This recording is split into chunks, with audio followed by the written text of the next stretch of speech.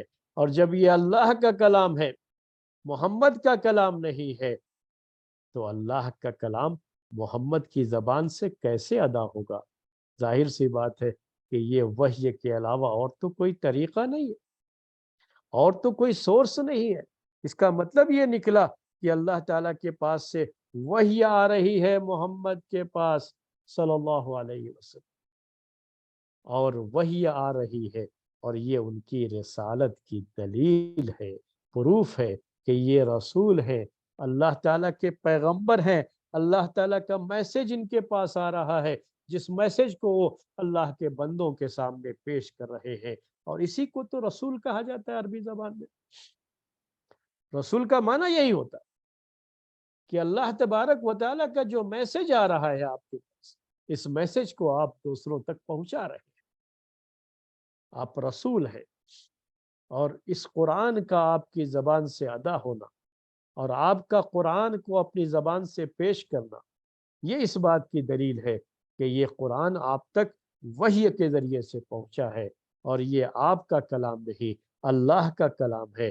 اور جب یہ اللہ کا کلام ہے، اللہ کا پیغام ہے، اللہ کا پیغام اللہ کے اس بندے کے پاس پہنچتا ہے جو اللہ کا رسول ہوتا ہے، اور اس طرح سے پیارے نبی صلی اللہ علیہ وسلم اللہ کے رسول ہیں۔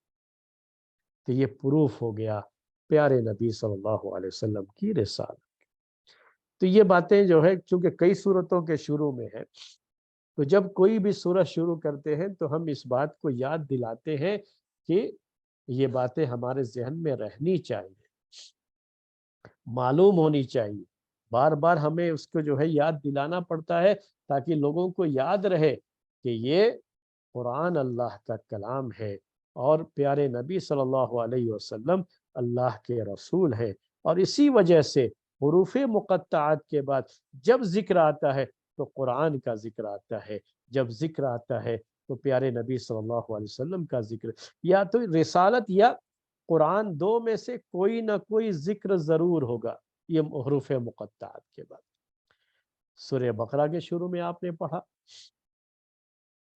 ہم نے آپ سے کہا یا تو کیا ہوگا، قرآن کا ذکر ہوگا یا تو رسالت کا ذکر ہوگا۔ سورہ بقرہ کے شروع میں آپ نے پڑھا تھا الف لام میم ذالک الکتاب، قرآن کا ذکر۔ یہاں پر بھی جو سورہ رعد ہے اس کے شروع میں کیا ہے، دیکھیے الف لام را، الف لام میم را تلک آیات الکتاب، تلک آیات الکتاب، قرآن کا ذکر۔ الف لام میم را تلک آیات الکتاب، یہ قرآن کی آیتیں ہیں، یہ کتاب کی آیتیں ہیں۔ اب ہم آ رہے ہیں اس کی جو ہے تفسیر، آیت کی تفسیر کی طرف۔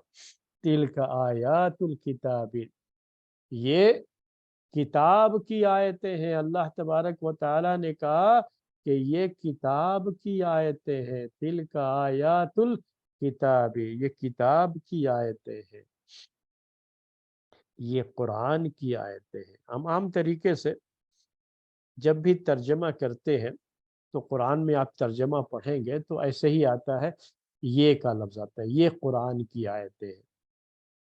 ذالک الکتاب آیا شروع میں سورہ بقرہ کے تو بھی کہتے ہیں کہ یہ کتاب ہے، یہ بڑی عظیم کتاب ہے۔ حالانکہ لفظ ذالکہ ہے وہاں پہ اور یہاں پر تلکہ ہے، ذالکہ بھی تلکہ بھی، فرق صرف اتنا ہے کہ ذالکہ مذکر کے لیے ہوتا ہے اور تلکہ مؤنث کے لیے، لیکن دونوں میں یہ بات ہے کہ یہ دور کوئی چیز ہوتی ہے تو اس کے اشارے کے لیے استعمال کرتے ہیں۔ اس کو عربی زبان میں اسماء اشارہ کہا جاتا ہے، یعنی یہ ایسے ناؤنس ہیں جس کو کسی طرف اشارہ کرنے کے لیے استعمال کیا جاتا ہے۔ تو اگر قریب کی کوئی چیز ہوتی ہے تو ہاذا کہتے، جسے آپ اردو میں یہ کہتے یا دس کہتے ہیں انگلش میں، اور دور کوئی چیز ہوتی ہے تو اس کے لیے عربی میں اشارہ کرتے ہوئے، جیسے ہم اردو میں اوہ کہتے ہیں، انگلش میں ڈیڈ کہتے ہیں، تو عربی زبان میں ذالک کہا جاتا ہے جب وہ میل ہو۔ اگر وہ چیز فیمیل ہے تو اس کے لیے جو ہے تلکا کہا جاتا ہے۔ یہ عربی زبان کا اسلوب ہے۔ تو ذالک الکتاب کہا گیا سورہ بقرہ کے شروع میں کیونکہ وہاں الکتاب ہے، اور الکتاب یہ ورڈ عربی زبان کے لحاظ سے یہ جو ہے ماسکولین جینڈر ہے، اور یہاں پر چونکہ آیات کا لفظ ہے اور آیات یہ آیتن کی جمع ہے عربی میں، اور یہ فیمینائن جینڈر ہے عربک لینگویج کے لحاظ سے، تو یہاں تلکا یوز کیا گیا۔ لیکن ہے ذالکہ بھی اور تلکا بھی یہ دور کے اشارے کے لیے ہوتا ہے، تو ہم کو معنی اردو میں وہ کرنا چاہیے تھا، انگلش میں ڈیڈ کرنا چاہیے تھا، لیکن ہم معنی جب کرتے ہیں اردو میں تو کیا کہتے ہیں، یہ قرآن کی آیتیں ہیں، یہ کتاب کی آیتیں ہیں، تلک آیات الکتاب، ہم یہ سے ترجمہ کر یہ تو یہ پوائنٹ ہے جو ہم کو نوٹ کرنا ہے۔ سب سے پہلا پوائنٹ جو ہے، اب یہ تفسیر کے تعلق سے جو پیش کر رہا ہوں وہ جو ہے یہ پہلا پوائنٹ، اس کو ہمیں جو ہے نوٹ کرنا۔ عربک بلاغت پہ اسے کہا جاتا ہے کہ کبھی ایسا ہوتا ہے کہ بات کرتے ہوئے جو چیز آپ کے قریب ہوتی ہے اس کے لیے آپ دور کا اشارہ استعمال کرتے ہیں، حالانکہ چیز وہ آپ کے قریب ہوتی ہے۔ یہ عربک بلاغت ہے، اور کسی بھی زبان کی بلاغت کا یہی جو ہے معیار ہوتا ہے، یہی اسلوب ہوتا ہے۔ کیا ہوتا ہے اس میں کہ جو دور کا اشارہ ہوتا ہے وہ ہم قریب کے لیے یوز کرتے ہیں، جو کہ وہ آپ کے بالکل قریب ہے۔ یہ کیا بتانے کے لیے ہوتا ہے بلاغت میں کہ آپ اگرچہ کہ ہم سے قریب ہے، لیکن آپ کا مقام، آپ کا مرتبہ، آپ کا اسٹیٹس یہ ہم سے اتنا اونچا ہے، اتنا اونچا ہے کہ ہم آپ کے لیے قریب کا اشارہ نہیں استعمال کر سکتے۔ آپ ہیں تو ہمارے قریب، لیکن آپ اپنے مقام اور مرتبے کے لحاظ سے ہم سے بہت اونچے ہیں، بہت اونچے ہیں۔ تو اردو والے کہتے ہیں آ جناب، ایسے موقع پر آ جناب، حالانکہ آ جو ہے یہ دور کے لیے استعمال کیا جاتا ہے، لیکن کہتے ہیں آ جناب۔ تو یہ چیز ہوتی ہے، آ یہ دور کے لیے ہوتا ہے، اور ای جو ہے یہ قریب کے لیے ہوتا ہے۔ اصل یہ فارسی لفظ ہے جو اردو میں استعمال کیا جاتا ہے۔ تو یہ چیز دوسری لینگویج میں بھی ہے، تو یہاں کیوں استعمال کیا گیا ذالک تلک، یہ بتانے کے لیے کہ یہ قرآن کی آیتیں، یہ اگرچہ کہ ہم سے بہت قریب ہے، ہم جو ہے اپنی آنکھوں سے دیکھ کر کے اسے پڑھ رہے ہیں اور مصحف کو اپنے ہاتھ میں اٹھائے ہوئے ہیں، ہم سے اتنے قریب ہونے کے باوجود بھی یہ آیتیں، یہ قرآن، یہ کیا ہے؟ اللہ کا کلام ہے۔ ان کا مقام، ان کا مرتبہ بہت اونچا ہے، بہت اونچا ہے۔ ان کا ہمارے ساتھ کوئی کمپیئر ہی نہیں، کوئی مقابلہ ہی نہیں، موازنہ ہی نہیں۔ یہ تو رب کا کلام ہے، کسی بندے کا کلام نہیں، رب کا کلام ہے یہ، اللہ کا کلام ہے یہ۔ اس کی شان اتنی اونچی ہے، اتنی اونچی ہے کہ اس کے لیے دور کا اشارہ، ذالک الکتاب، چاہے وہ کتاب آپ کے ہاتھ میں ہے، یہ قرآن، یہ مصحف آپ کے ہاتھ میں ہے، لیکن پھر بھی جب آپ پڑھتے ہیں تو کیا پڑھتے ہیں؟ اللہ تعالیٰ نے کیا سکھایا ہم کو کہ ذالک الکتاب تلک آیات الکتاب۔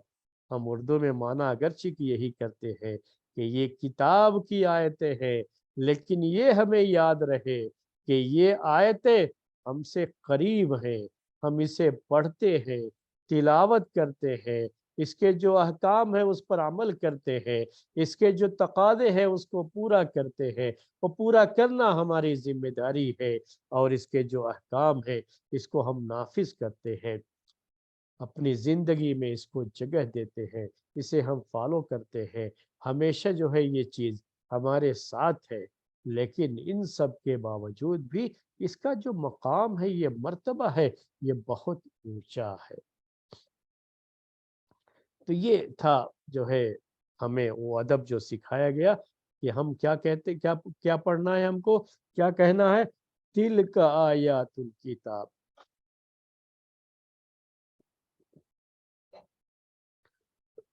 یہ کتاب کی آیتیں ہیں، یہ قرآن کی آیتیں ہیں۔ والذی انزل الیک من ربک الحق،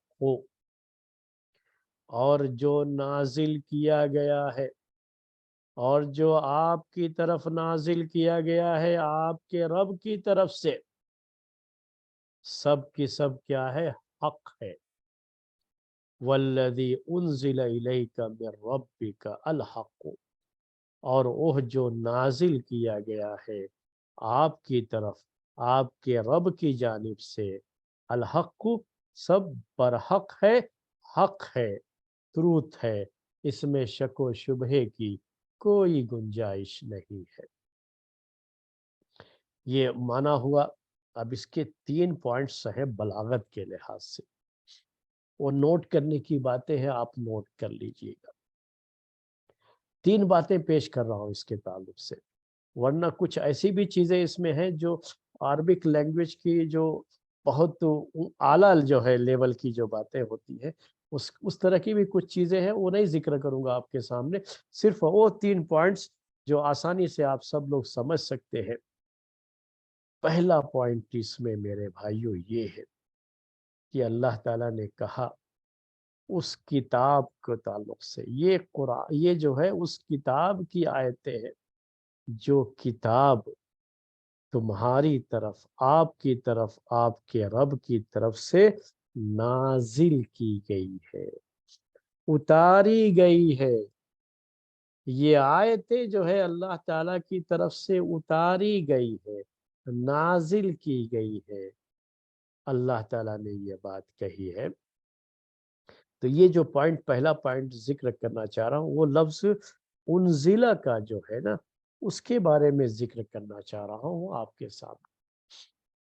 یہ انزلہ جو آپ کے رب کی طرف سے نازل کی گئی ہے، اتاری گئی ہے، یہ پورا ایک سسٹم ہے میرے بھائیوں۔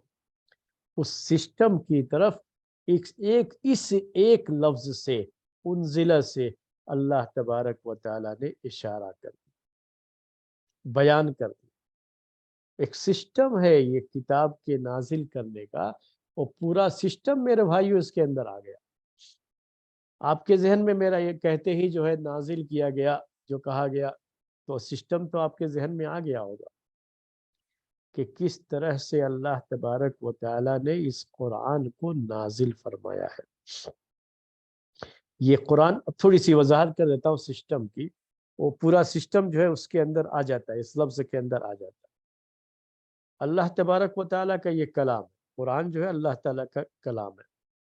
اللہ تعالیٰ کا یہ کلام لوح محفوظ میں، جہاں صرف فرشتوں کا ہاتھ ہی پہنچ سکتا ہے اور کوئی وہاں جو ہے نہیں پہنچ سکتا، وہاں پر یہ محفوظ ہے اللہ تعالیٰ کا کلام۔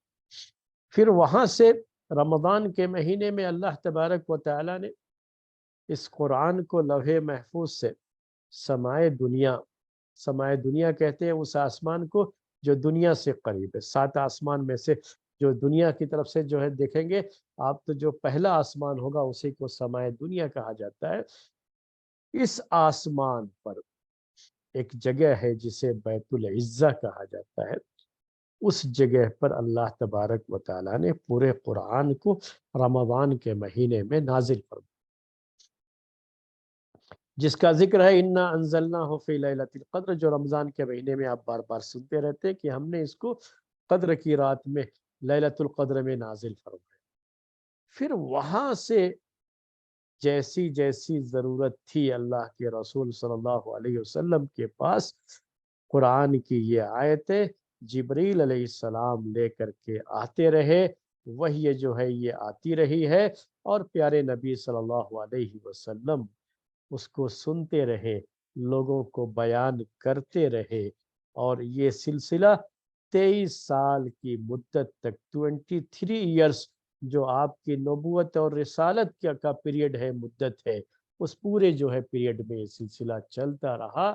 تو یہ پوری جو ہے کا جو پورا ایک سسٹم تھا، یہ اس کے تعلق سے اس سسٹم کی طرف اللہ تبارک و تعالیٰ نے اشارہ کر دیا کہ والذی انزل الیک، جو نازل کیا گیا آپ کی طرف، انزل الیک، تو قرآن کے نازل ہونے کی شکل یہ نہیں تھی، سسٹم یہ نہیں تھا کہ اس کو جو ہے لکھ کر کے پیارے نبی صلی اللہ علیہ وسلم کے حوالے کر دیا گیا، جیسے تورات موسیٰ علیہ السلام کے حوالے کر دی گئی۔ وہ تو تختیوں پر لکھی ہوئی تورات موسیٰ علیہ السلام کو دے دی گئی، ان کو بلایا گیا جگہ پہ، وہاں گئے تو ان کے وہ حوالے کر دی گئی چیز۔ تو وہ سسٹم نہیں تھا یہاں پہ، یہ انزلہ والا سسٹم ہے یہاں۔ والذی انزل الیک، آپ کی طرف جو ہے اسے نازل کیا گیا، من ربک، دوسرا پوائنٹ کیا ہے کہ اس میں من ربک کہا گیا ہے، آپ کے رب کی طرف سے۔ یہ جو ہے آیتیں، عظیم آیتیں، عظیم کتاب کی عظیم آیتیں، یہ آپ کے رب کی طرف سے آپ پر نازل کی گئی ہے۔ یہ پوائنٹ کیا ہے؟ لفظ من ربک، یہ لفظ ہے، اس پر یہی جو ہے اس پر غور کرنے کی بات ہے۔ یہ جو ہے تزکیہ نفس ہے، اس پر غور کیجیے آپ۔ من ربک کہا اللہ تبارک و تعالیٰ نے، یہ نہیں کہا ہے یہاں پر اللہ تعالیٰ کا کلام ہے، اللہ تعالیٰ یہ کہتا کہ میں نے نازل کیا ہے یا ہم نے نازل کیا ہے آپ کے اوپر، ویسا نہیں کہا اللہ تعالیٰ۔ یا اللہ کا لفظ بھی استعمال کیا جا سکتا تھا، اللہ کے ناموں میں سے سب سے اہم نام تو اللہ ہے، وہ بھی نہیں کہا گیا۔ والذی انزل الیک من اللہ، یہ بھی نہیں کہا گیا۔ من الہک، یہ بھی نہیں کہا گیا۔ کہا گیا من ربک، آپ کے رب کی طرف سے۔ تو یہاں اللہ تعالیٰ کی ربوبیت کی صفت اس کی اہمیت ہے، اور اسی لحاظ سے یہاں مر ربک کہا گیا ہے۔ قرآن کا ایک ایک لفظ، ایک ایک ورڈ اور ایک ایک حرف، ایک ایک لیٹر اتنا پرفیکٹ ہے اپنی جگہ پر کہ اگر آپ اس کو ہٹا دیں گے تو پھر اس کے اندر جو بہت سارے معانی ہوتے ہیں وہ چیز آپ کے سامنے نہیں رہ جائے گی،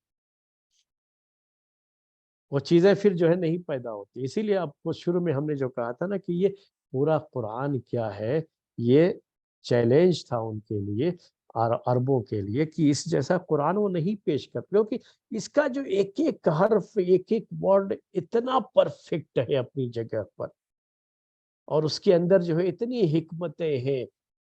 ہر بات تو ہم کو بھی سمجھ میں نہیں آتی ہے، انسانوں کو بھی سمجھ نہ جانے اللہ تعالیٰ کی کتنی حکمتیں ہیں۔ وہ کچھ باتیں ہیں جو اللہ تعالیٰ اپنے بعض بندوں کے دلوں میں ڈال دیتا ہے تو وہ بعض حکمتیں جو ہے اس کی پیش کر دیتے ہیں۔ تو کیا کہا میرے بھائیو، یہ کہ یہاں پر آپ کے رب کی جانب سے، تو یہ ربوبیت کی جو صفت ہے اللہ تعالیٰ کی، یہ جو رب کہا کہ آپ کے رب کی طرف سے یہ آیتیں جو ہے نازل ہوئی ہے، یہ احکام نازل کیے گئے ہیں، یہ گائیڈ لائن اور میسج آپ کو آپ کے رب کی طرف سے دیا گیا ہے۔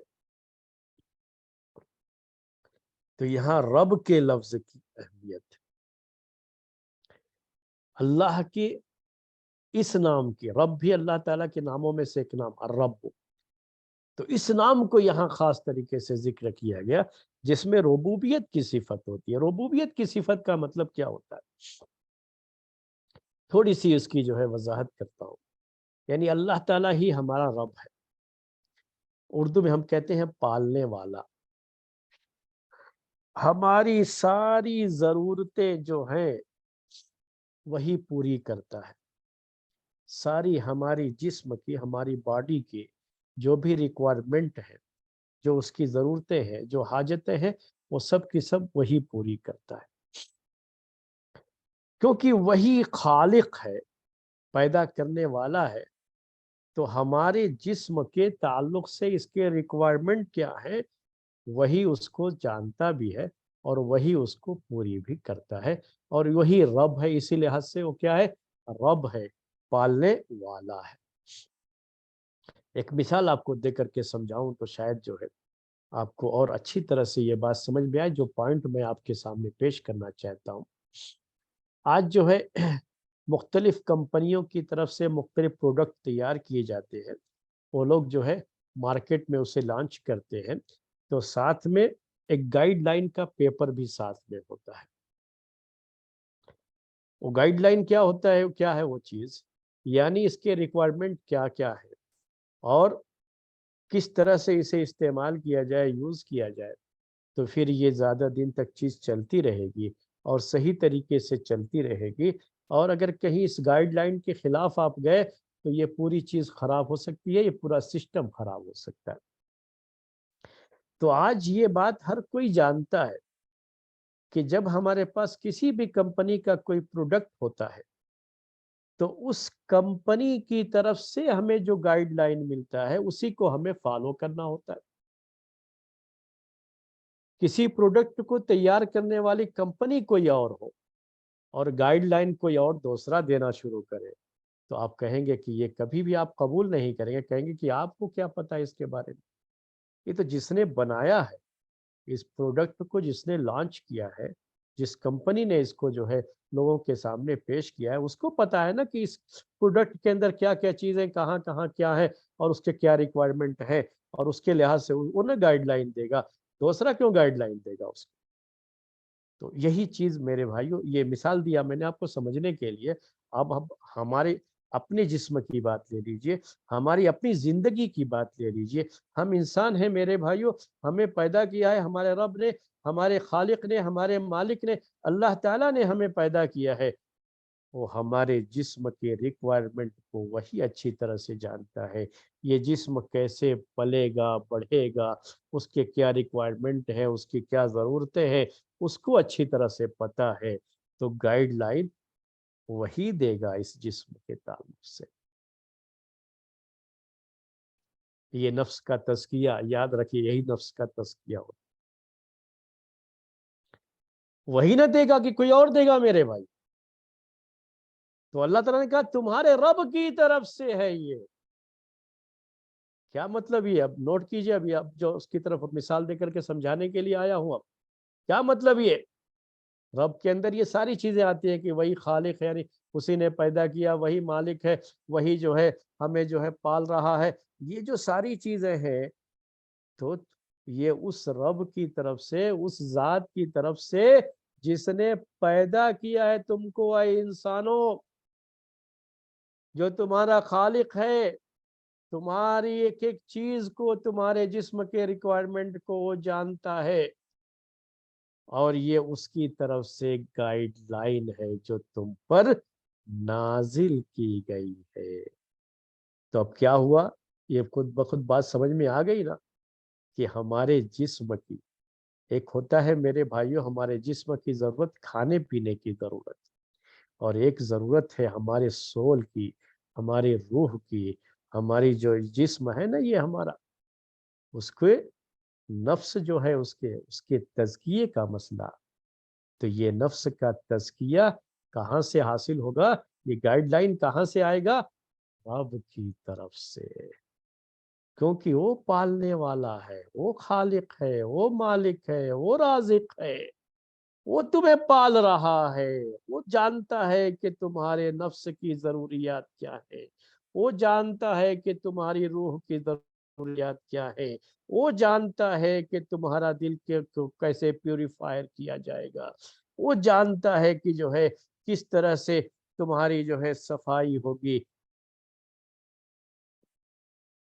اور اس نے اس کے لیے یہ میسج، یہ گائیڈ لائن نازل کیا ہے۔ تو یہ ہے قرآن کی آیتیں جو تمہاری طرف، تمہارے رب کی طرف سے، جس نے تمہیں پیدا کیا، جس کو پتا ہے کہ تمہارے ریکوائرمنٹ کیا ہے، اس کے لحاظ سے اس نے یہ گائیڈ لائن تمہارے پاس بھیج دیا ہے۔ اب تو بات میرے خیال میں بہت کلیئر ہو گئی ہوگی۔ تو یہ اس کی اہمیت آپ کو سمجھ میں آ جانی چاہیے اس سے، کہ یہ چونکہ رب کی جانب سے ہے، اور اسی لحاظ سے میرے بھائیوں اس کی وہ اہمیت ہے، وہ اہمیت ہے۔ اور ہم سب کے لیے ضروری کیا ہو جاتا ہے کہ ہم اس رب کے بندے ہیں، اور وہ ہمارا رب ہے، اس نے ہمارے لیے یہ گائیڈ لائن بھیجی ہے، تو ہمیں اسی کو فالو کرنا ہے۔ گائیڈ لائن وہی دے گا جس نے اسے لانچ کیا ہو، کوئی اور جو ہے گائیڈ لائن دے۔ ہم دنیا میں معمولی چیزوں کے لیے قبول نہیں کرتے، تو پھر اپنے جسم کے لیے، اپنی روح کے لیے کسی اور گائیڈ لائن کو کیوں قبول کریں گے؟ اپنے رب کی گائیڈ لائن کو نہ قبول کریں گے۔ اس کے بعد تیسرا پوائنٹ کیا کہا؟ من ربک الحق، الحق عربی زبان کے لحاظ سے یہاں الحق جو کہا گیا، الحق یعنی وہ الحق، یہی حق ہے، یہی حق ہے۔ یہ بات، یہ عربک لینگویج کے لحاظ سے اس کو کہا جاتا ہے کہ اس میں قصر پایا جاتا ہے عربک بلاغت میں۔ تھوڑا سا لفظ یہ ہو سکتا ہے مشکل ہو جائے آپ کے لیے، لیکن میں صرف اس کی جو ہے اس کو جو ہے اس کی شرح کرتا ہوں، آپ کو ایکسپلین کرتا ہوں صرف، جو ہے وہ چاہے قصر کا لفظ آپ کو نہ سمجھ میں آئے۔ یعنی اللہ تعالیٰ کیا فرما رہا ہے یہاں پر کہ اور وہ جو کہ آپ کی طرف نازل کیا گیا آپ کے رب کی طرف سے، یہی حق ہے۔ اب تو آپ سمجھ جائیں گے کہ جو ہے کیوں حق ہے یہ، جو میں نے ابھی آپ کو بتایا کہ رب کی طرف سے ہے، اور جو گائیڈ لائن بنانے والے کی طرف سے آتا ہے، پیدا کرنے والے کی طرف سے آتا ہے، وہی حق ہوتا ہے۔ کسی اور کی طرف سے آئے تو آپ کہیں گے کہ آپ کو کیا پتا ہے اس کے اندر کیا کیا چیزیں رکھی گئی ہیں، آپ کو کیا پتا ہے؟ جب آپ جانتے نہیں اس کے بارے میں تو آپ کون ہوتے ہیں اس کے بارے میں کہنے والے؟ اور کوئی پیش کرے تو آپ رد کر دیتے ہیں کہ یہ جو ہے بس ایسے ہی بیکار کی باتیں ہیں. ہمارے پاس حق وہ ہے جو رب کی جانب سے ہے، جو پیدا کرنے والے کی جانب سے ہے، جو پالنے والے کی جانب سے ہے، جو وہاں سے آیا وہی حق ہے. کوئی اور پیش کرے تو وہ حق نہیں ہو سکتا. یہی حق ہے صرف. تو یہ پوائنٹ ہے میرے بھائیوں لفظ الحق میں. یہ 3 پوائنٹ ہم نے آپ کے سامنے پیش کیے. آخر میں اب آیت پوری کر دیتا ہوں میرے بھائیوں، وقت ہو گیا ہے. وَلَكِنَّ أَكْثَرَ النَّاسِ لَا يُؤْمِنُونَ، لیکن اکثر لوگ ایمان نہیں لاتے. یہ ایک بڑا المیہ ہے کہ یہی حق ہے، اصل یہی گائیڈ لائن ہے جس کو فالو کرنا ہے. لیکن تعجب اس پر ہے کہ اکثر لوگ ایمان نہیں لاتے، اکثر لوگ اس گائیڈ لائن کو فالو نہیں کرتے، اس میسج کو قبول نہیں کرتے جو اصل میں حق ہے، اور اس کے سوا جو بھی ہے سب باطل ہے. لیکن حق کے قبول کرنے والے ہمیشہ ہر دور میں کم رہے ہیں اور باطل کے فالوور ہی زیادہ رہے ہیں. اس لیے یہ نوٹ کر لیجئے میرے بھائی، وَلَكِنَّ أَكْثَرَ النَّاسِ لَا يَعْلَمُونَ. اس کے تعلق سے 3 فائدے آپ کو پیش کر رہا ہوں، بس تھوڑی دیر کے لیے برداشت کر لیجئے اور اسے لے کر کے اپنے گھروں میں تو آپ پہلے سے ہی ہیں، لیکن اس میسج کو آپ جو ہے لوگوں میں عام کیجئے. وہ کیا ہے؟ وہ 3 باتیں کیا ہیں؟ سب سے پہلی بات، کسی کے فالوور کو دیکھ کر کے آپ اس کے حق پر ہونے کا فیصلہ نہیں کر سکتے. یہ غلط ہے. آج لوگوں کو اس کا بڑا چسکا لگا ہوا ہے نا کہ ارے ان کے اتنے فالوور ہیں، یوٹیوب پر اتنے فالوور ہیں، ان کے جو ہے فیس بک پر اتنے فالوور ہیں، ان کے اتنے فالوور ہیں، ان کے اتنے فالوور ہیں. اور ان فالوورز کی روشنی میں آپ سمجھتے ہیں ارے ہاں یہ کوئی بڑی اونچی شخصیت ہوگی اسی لیے نو ان کے اتنے فالوور ہیں. میرے بھائیوں، ہمیشہ باطل کے فالوورز زیادہ ہوتے ہیں، حق بات کو قبول کرنے والے کم ہوتے ہیں. تو اس لیے جتنے زیادہ فالوور ہو سمجھ لیجئے کہ اتنا ہی زیادہ وہ فیکو ہوگا، اتنا ہی زیادہ جو ہے وہ باطل ہوگا. لوگوں کا مزاج ایسا ہو چکا ہے کہ غلط باتیں لوگ زیادہ پسند کرتے ہیں. ان کے مطلب کی چیز ہوتی ہے تو پسند کر لیتے ہیں، اور جو حق ہو وہ ان کو پسند نہیں آتی چیزیں. اس لیے فالوورز کی روشنی میں آپ کبھی بھی کسی کے حق پر ہونے کا فیصلہ نہیں کر سکتے. وہ غلط چیز ہے. اللہ تعالیٰ کا یہ فرمان ہے کہ فالوورز، حق کے فالوورز ہمیشہ کم ہوتے. دوسری بات، دوسرا اہم فائدہ یہ، آپ اپنے آپ میں پراؤڈ فیل کیجئے. یہ آپ کے لیے اہم چیز ہے. یہ پیغام لے کر کے جائیے. آپ پراؤڈ فیل کیجئے کیا کہ وہ جو کم تھے ایمان لانے والے، ان کم میں اللہ تبارک و تعالی نے آپ کا نصیب بھی رکھا ہے. آپ ان تھوڑے لوگوں میں سے ہیں میرے بھائیوں، میری بہنوں، جو اب اس وقت میری بات سن رہے ہو. آپ اللہ کے وہ نیک بندے ہو، آپ اللہ کے وہ مومن بندے ہو، آپ اللہ کی وہ مومن بندیاں ہو جس کو اللہ تبارک و تعالی نے چن لیا. ان تھوڑے لوگوں میں سے آپ کا شمار ہوا جو تھوڑے لوگ اللہ کے اس میسج کو پہچانتے ہیں اور اس حق کے فالوور ہیں اور اس حق کو مانتے ہیں. ان تھوڑے لوگوں میں سے آپ ہیں. بہت بڑی بھیڑ کا ایک حصہ ہے تو کوئی اتنی اہمیت نہیں ہوتی ہے میرے بھائی، لیکن تھوڑے سے میں سے ہمارا بھی نام اس میں آ گیا، آپ کا نام اس میں ہے میرے بھائیوں. آپ کے لیے کتنی بڑی خوش قسمتی ہے. اس سے زیادہ پراؤڈ کی بات کوئی اور نہیں ہو سکتی. آپ اس پر فخر کیجئے کہ آپ مومن ہیں، اس پر فخر کیجئے کہ آپ اسلام کے پیروکار ہیں. اس پر آپ کو ناز ہونا چاہیے کہ ہم اس جو ہے میسج کے اور اس حق کو جو اللہ تعالیٰ نے گائیڈ لائن جو نازل فرمائی ہے ہم اس گائیڈ لائن کو فالو کرتے ہیں، جو بہت تھوڑے ہیں ان میں سے ہم ہیں۔ یہ جو اندر سے آپ کو پراؤڈ ہونا چاہیے اس پر، یا اس کو چھپا کے رکھنے کی چیز نہیں، ہم فخر سے کہتے ہیں کہ ہم مسلمان ہیں۔ تیسری بات، تیسرا فائدہ کہ یہ چیز، جب کسی بھی چیز کی بڑی اہمیت ہوتی ہے، کوئی چیز بڑی اہم ہوتی ہے، تو اس کے دشمن بھی اتنے ہی زیادہ ہوتے ہیں، حسد کرنے والے بھی اتنے ہی زیادہ ہوتے ہیں۔ تو یاد رکھ لیجئے کہ آپ کے حاسدین بھی ہمیشہ زیادہ رہیں گے، اور ان سے پریشانیاں آپ کو ہمیشہ رہیں گی، آپ کے دشمن بھی زیادہ رہیں گے اور آپ کو ہمیشہ پریشانیاں رہیں گی۔ حق پہ رہنے والے کبھی چین اور سکون سے نہیں رہے ہیں۔ جب پیارے نبی صلی اللہ علیہ وسلم، جن پر یہ میسج، جن پر یہ گائیڈ لائن نازل کی گئی، اور آپ نے دنیا والوں کو وہ گائیڈ لائن سنائی، اور آپ کو بڑی تکلیف اٹھانی پڑی، بڑی پریشانیاں اٹھانی پڑی، کبھی بھی آپ کو سکون کا سانس جو ہے نہیں لے پائے، چاہے مکے میں رہے ہوں، چاہے مدینے میں رہے ہوں، ہمیشہ جو ہے کوئی نہ کوئی پریشانی آپ کے سامنے رہتی تھی۔ تو حق والوں کے ساتھ پریشانیوں کا یہ سلسلہ میرے بھائیوں لگا رہتا ہے، آپ کے ساتھ بھی لگا رہے گا۔